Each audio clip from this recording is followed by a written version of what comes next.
there, gorgeous. It is always such a pleasure to see you. I hope that you're having a great day. One of the questions that I get asked a lot about is from women over the age of 40. How do I apply my makeup? What products do you recommend for this? What should I do for this? And so I wanted to condense those questions down into one video and share some tips and techniques, product recommendations, etc. on that specific topic. So if that describes you, I hope that you'll find today's video helpful. Let's start by talking about the eyes. There are a few key things you can do for aging eyes to make them appear more youthful. One of the best things you can do is to use lighter toned neutrals. So in the small tutorial example I'm showing you here, I'm choosing to go with a more nude, semi-shimmery shade on the lid. This really helps to brighten up the eyes, open up the eyes, counteract any darkness, and add a lot of brightness to your eyes. The palette that I'm using in this example, by the way, is from Wet n Wild. This is the one called My Glamour Squad. It's an excellent little palette that you can get a variety of beautiful looks from. The other part of eyeshadow application is to usually take a medium toned neutral shade, apply that into the crease. If you have hooded eyes, you do want to make sure you're applying this shade above the fold in your eyes, and the best tip I can give you for this is to look at a mirror straight on when you're applying your eyeshadow so you can see when your eyes are open where that crease line is and apply the eyeshadow there so that when your eyes are open, it's not hidden, you can still see it. And this helps to dramatically open up the eyes too. Another tip I wanted to share with you for eyeshadow application on older eyes is to apply your eyeshadow a little bit differently. Instead of doing the windshield wiper motion, which all of us have pretty much seen and become accustomed to, try applying the eyeshadow in small circular motions. The reason behind this is when the skin on your eyes age, it turns more crepey, which you've probably figured out by now. And when you use that windshield wiper motion, it can end up skipping over some of those fine lines and not filling them in completely, leaving some bare spots, unevenness, etc. But when you apply the eyeshadow in circular motions, it helps to get in more of the areas, and the end result looks much more blended, more even, much more professionally applied. I always recommend darkening the outer V of the eye also. This takes a little bit of practice, but if you're careful to apply a very small amount of an eyeshadow in circular motions to the outer corner of your eyes, it can create a lot of lift and open the eyes very beautifully also. And when it comes to eyeliner, this is one of those mediums that often gets discarded as we get older because our eyesight isn't what it used to be and you can't really see what you're doing that well anymore, and you have to learn how to apply it with glasses on, and that becomes cumbersome.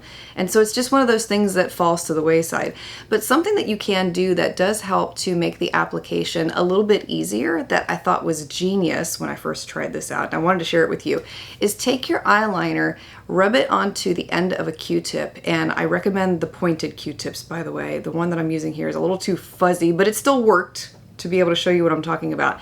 And then rub it on the lash line. By doing it this way, you can get away with a line that isn't as perfect, and that smudged look does add wonderful definition to the eyes. And if you don't want to use eyeliner, because eyeliner is something that I even struggle with and I don't use that often, you can also use something like eyeshadow on an angled brush. And again, eyeshadow is one of those very forgiving mediums that where you apply it, it's really hard to make a mistake with, and when you do make a mistake, it's not as noticeable as something like a pencil eyeliner or a liquid eyeliner, and it does create a softer look on top of that, which I prefer. And the older I get, the more I gravitate to more of that kind of look, and I always recommend it to women over the age of 40. The eyeshadow is one of those perfect mediums for definition but a softer look.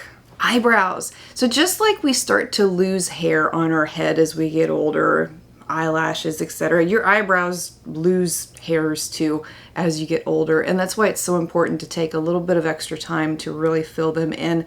And one of the things that I've seen some women do is not fill in the tail completely, and so they just go in, you know, a little bit here and there, and that's pretty much it. But if you take time to really fill in the entire tail of the brow and give a defined look there. It does help to give you a more youthful appearance, and it frames your eyes so beautifully on top of it. Another thing that I wanted to recommend to you is the type of products that you're using on your skin.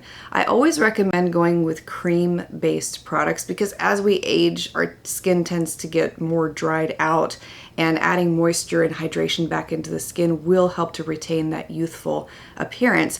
And so I always go with a cream under eye corrector when possible and a cream foundation. My two favorites of the moment are the Bobbi Brown color corrector. This is in the shade Porcelain Peach. The other one that I'm using here is from Lumine.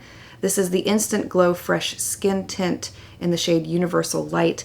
These two cream products are absolutely stunning on the skin, and I cannot recommend them enough to you. They are my go-to favorites when I want a luminous, fresh look and I don't want anything heavy. They are very lightweight. They last all day.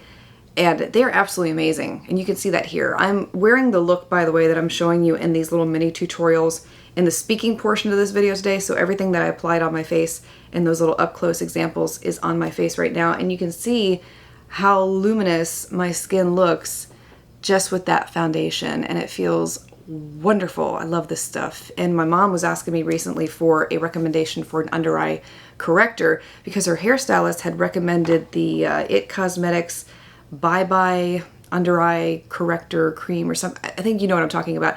And she'd asked me my opinion on it, and I said, that can be a hit and a miss. I personally didn't like it myself, and that's my comment. What I hear from other women too is that it's either a love or a hate thing. Some women really love it, some women really hate it. But then I told her about the Bobbi Brown color corrector, so she got this one instead. She likes it so much. She loves this stuff, and my mom is 67 and it's her favorite, so that just goes to show you. It's wonderful, wonderful product. Cream blushes are also amazing on more mature skin, and they add such a beautiful, youthful, fresh glow to your look overall. My most favorite of the moment is this one from Florence by Mills. This is in the shade Shy She. I'm wearing it today. It's a beautiful light pink. It's extremely soft. It goes on so easily. And the best application method when you have more mature skin is to apply this on your cheekbones and a slightly upward sweep towards the temples. And this will create lift in your face and give you that anti-gravity kind of effect to the skin. It's a really beautiful application method to try. And generally, I don't recommend using powder products when you have more mature skin. Some women do, and that's totally fine. It's going to be up to you to discover what works for you. But if you find that using powder makes your skin look more dried out, then you probably want to avoid it.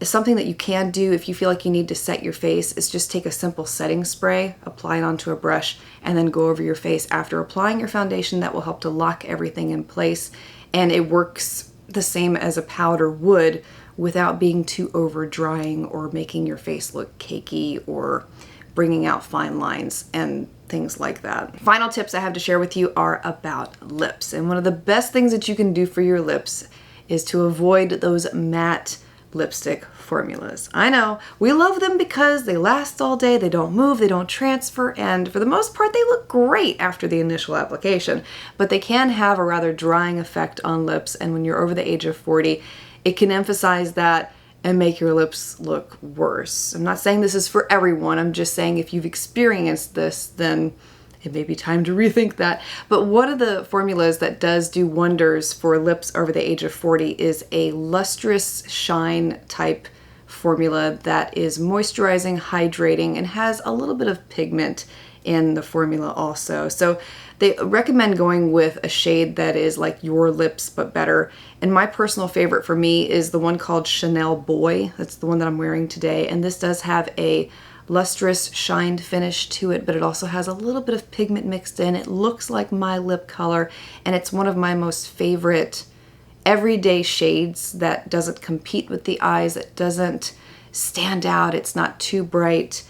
This is nothing saying that you can't wear bright lipstick. I say go for it. If you have the confidence to rock it, do it.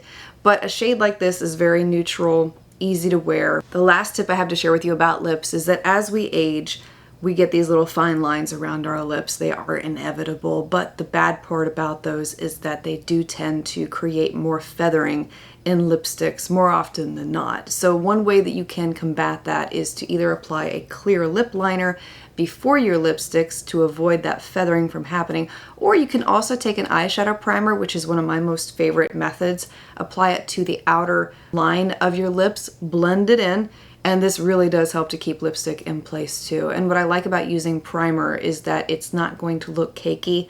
It's not going to draw out those fine lines. It more or less melts into the skin and looks like skin. Well, I hope you found today's video helpful, and if you have any tips or tricks that you have discovered that have greatly improved your overall appearance, have brought you a ton of compliments when you go out, or just things that you've discovered purely by accident, feel free to share those below as well, because you have such great advice also, so don't keep it bottled in. Thank you so much for being here, for taking the time to watch, and look forward to seeing you again next time.